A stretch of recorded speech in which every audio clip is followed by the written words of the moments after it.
for the chief of the fathers when they come to the house of God. Hey, how you doing? This is Tom again, and we're down in my workshop. It's about 7:25 in the morning here in Clearwater, Florida, and I decided I would check on some of my antennas, my shortwave antennas specifically.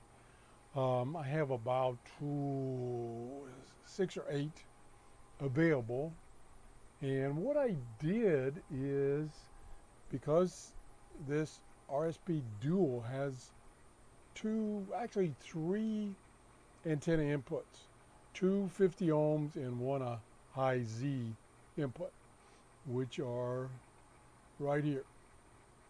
Tuner 1, tuner 2. Tuner 1 you can select high Z or 50 ohm. Tuner 2 you can select 50 ohm. So I've got my 31-foot vertical antenna on tuner 1. I added my Radio Shack multi-band dipole antenna to tuner 2. Now there's a lot of variables, different cables, they're oriented different. One's horizontal, one's vertical, and one's probably better tuned for one frequency, another one at different frequencies, a lot of variables. But anyway, what I wanted to show you is on this particular frequency, 5.935, the huge difference if everything was equal. So we are now on, or been on, tuner 1, 31-foot vertical. Let me turn the audio back on. When the pound sterling was worth more than $4. About 65, 68 dBm minus. Kind of down in the noise. And it's changing, of course. Now, let's go to tuner 2. Not as good. Now, what's unbelievable is 5 minutes ago, let me turn the audio down. 5 minutes ago, tuner 2, which is the horizontal antenna, was much better, much clearer than tuner 1. And I thought that was kind of interesting in that the horizontal antenna on tuner 2 is at the peak maybe 12 feet, and then it slopes down into my backyard and front yard. The 31-foot vertical, the end of the antenna is 31 feet in the air. Also, there's a lot of controversy of vertical antennas talk about shortwave here. Vertical antenna versus horizontal. Some people say vertical number 1 has the advantages. It typically can be higher. Doesn't necessarily have to be higher. I'm talking about the end of the antenna.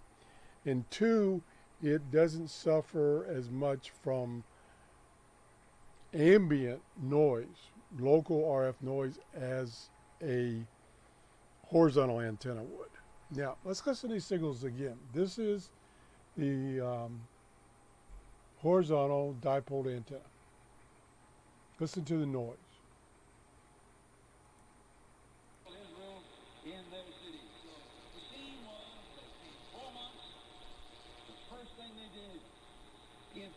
Quite a bit of noise, and you can even see in the spectrum it's just above the noise level.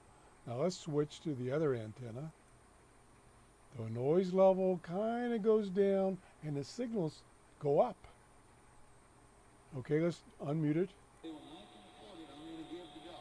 Doesn't sound any better.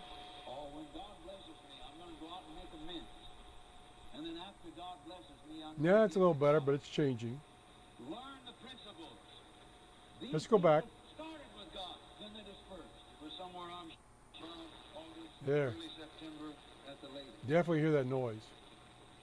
They dwelt in their cities. They went to Bethlehem. They went to Anathoth.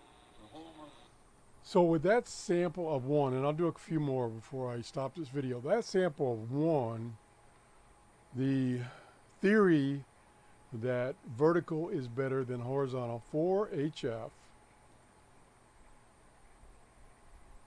the horizontal is better, excuse me, the vertical is better because it has less noise. Now, if you got a strong signal, that probably wouldn't matter. But I picked this signal because it's there, but it's a little weak. Now, let's try, just let me scan here for a few seconds and see what other signals we pick up. And just get a roof over their head before winter came on. But in late September, early October, the seventh month was come. This was the first month of their civil calendar. It was the month from which they dated the Jubilee years and the years of Sabbath. And it just happened to be, as they were stirred up by God, some would say it just happened as an accident that this was the one that came around on the revolving calendar. But remember, God stirred them up. They didn't choose when to come.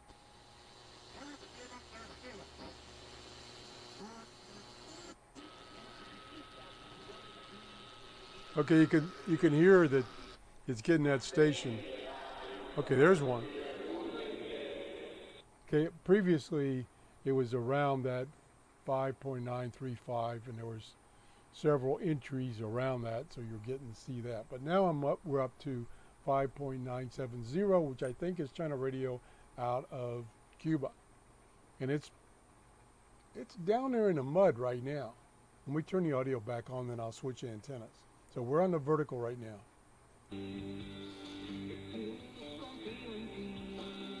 Pretty clear. Go to the other antenna.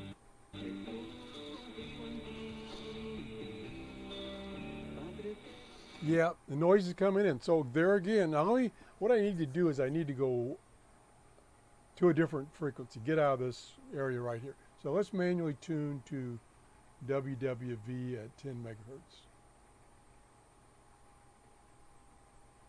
See if we've got anything there yet this morning. Now, look at the noise level now. This is on the horizontal antenna, quite high. And I see nothing at 10 megahertz. We'll listen, see if we can hear anything.